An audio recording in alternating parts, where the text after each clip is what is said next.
30,000-degree lava meets the sea, things get explosive.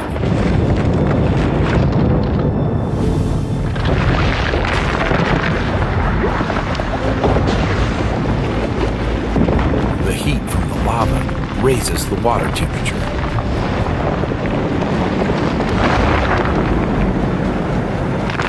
Minerals disperse, a vital food source for the ocean's smallest organisms. Plankton. These tiny creatures are the precursors to much of the wildlife we know in the sea.